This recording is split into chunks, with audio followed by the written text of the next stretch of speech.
Last week we focused on the 10 most tradable contracts in the NBA, and now it's time for the least tradable, with the trade deadline looming on Feb.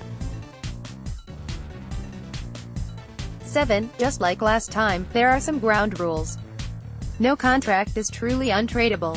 We've seen all sorts of terrible NBA deals get moved over the years,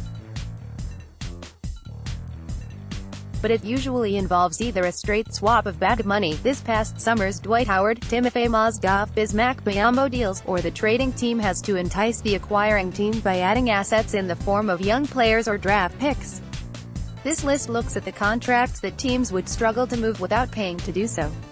Unlike the most tradable deals, max contracts are included. While max contracts can be an incredible bargain, they can also be an albatross when they turn out poorly. Expiring contracts are on this list. Even if the player can't even put on sneakers anymore, expiring contracts always have value. This is especially true as half the NBA is positioning itself to have cap space this summer. Despite the overflowing amount of bad contracts that were signed in the 2016 and 2017 off-seasons, this list isn't quite as deep as it could have been. Many of those deals have expired, or, quite simply, don't look as bad as the cap continues to climb. All years and money references are what are left beyond this current season. The dishonorable mention: SG Dennis Schroeder, Oklahoma City Thunder, 2 years, $31 million, expensive deal for a backup point guard behind Russell Westbrook on a luxury tax scheme. G.F. Tony Snell, Milwaukee Bucks, 2 years, $23.6 million, another backup trapped behind better players on a team that is getting increasingly more expensive. P.F.C. Gorgui Dieng, Minnesota Timberwolves, 2 years, $33.5 million, sensing a theme here? Yet another backup behind a good player on a team with 2 max deals. The NBA's 10 least tradable contracts. 10. Cristiano Felicio, Chicago Bulls, 2 years, $15.7 million. While this contract includes the least annual and total money owed, it's just a complete waste of cap space. Felicio doesn't get off the bench for a Chicago team that is now stocked with better front court options. The only saving grace is that this deal declines in value over the next 2 seasons, but even that isn't enough to get anyone to bite. 9. Mike Conley, Memphis Grizzlies, 2 years, $67 million, final year player option. Conley is still a very good player, as he's garnering attention for the first All-Star nod of his career. But he's now 31 years old and coming off a series of seasons in which he's battled injuries.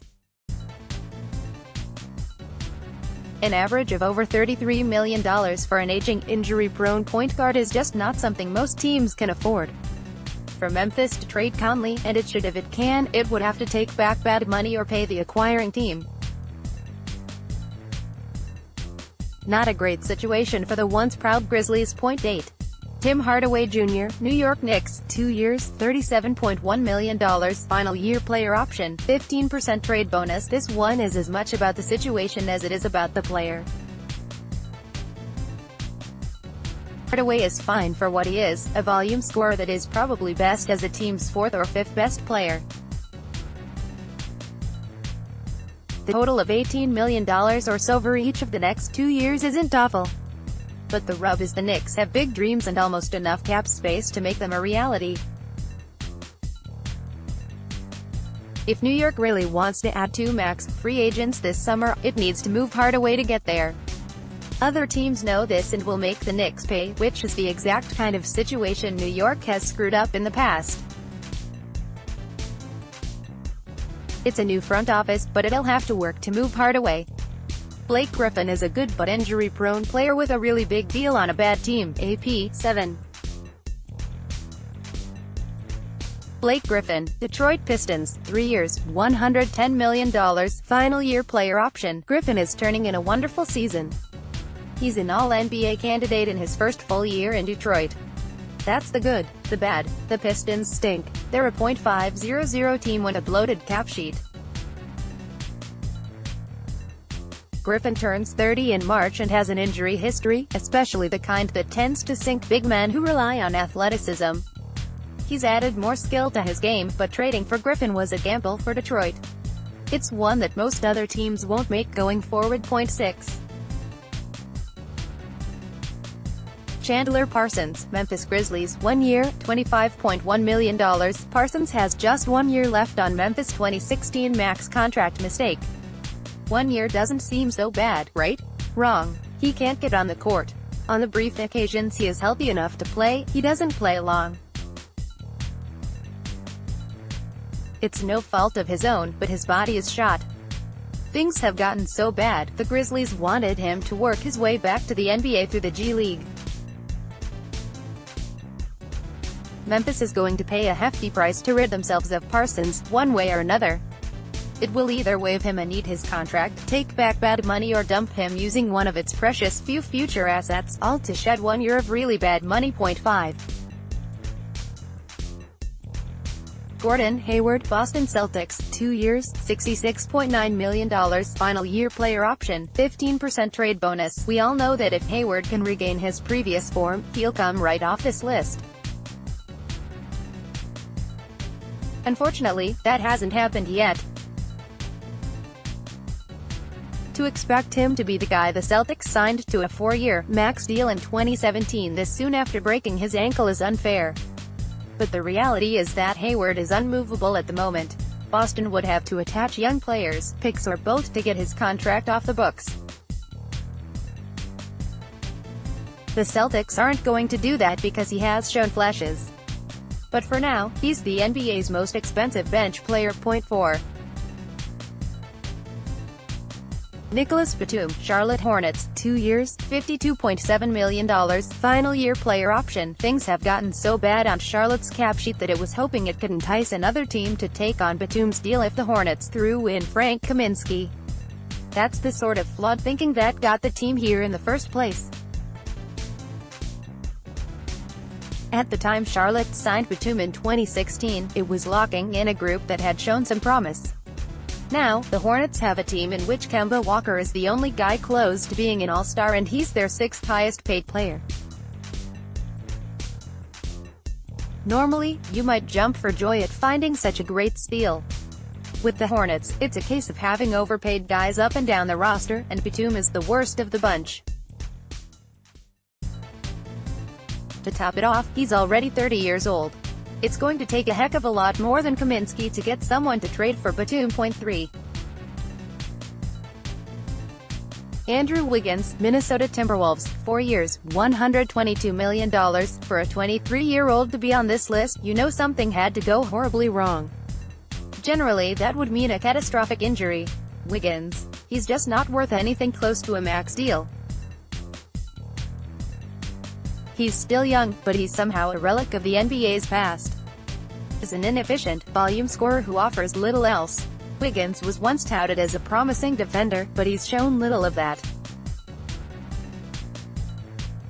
He hasn't developed his playmaking skills either. And there were questions about his work ethic, even though Minnesota owner Glenn Taylor said part of his confidence in giving Wiggins a max extension was that his contributions to the team will be more in the future. Well, let's just say that hasn't happened.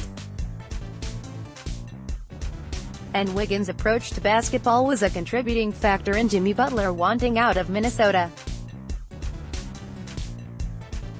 None of this adds up to a max deal, and the Wolves will be hard-pressed to move Wiggins. 2. Kevin Love, Cleveland Cavaliers, 4 years, $120 million. This extension hasn't even started yet, and it's already bad. Love's best and healthiest days seem behind him. He's struggled with injuries throughout his career and has played just 4 games this season. When healthy, Love has become strictly a stretch 4 who can rebound well. That has value, but it's not $30 million a year value. Making this contract even more confusing is that Cleveland was clearly kicking off their rebuild after LeBron James left for Los Angeles this past offseason. Well, that was obvious to everyone but the Cavs. Now, they're stuck with a mess of a contract for a player who can't stay healthy. 1. John Wall, Washington Wizards, 4 years, $171 million, final year player option. Wall's deal, which hasn't even started yet, it is unequivocally the worst in the NBA. With his extension kicking in next season, the final figures haven't even locked in yet. He's signed to a designated player veteran extension that will start at 35% of the 2019-20 salary cap. That's currently projected to be a first-year salary of $38.2 million. From there, the deal will climb to a final-year player option of $47.3 million for 2022-23. The deal already looked questionable before Wall's 2018-19 season ended after 32 games because of surgery on his left heel. He'll also be 29 as the start of next season, with a game that is highly predicated on speed and athleticism. On top of all that, Wall's current deal, of which he's in the final year, includes a 15% trade bonus. It's still unclear how that would apply toward the years of his extension, because the NBA hasn't faced the situation before and the CBA doesn't account for it. It's probably not going to matter because Wall's contract is easily the least tradable in the NBA, leaving the Wizards to eat this one all on their own.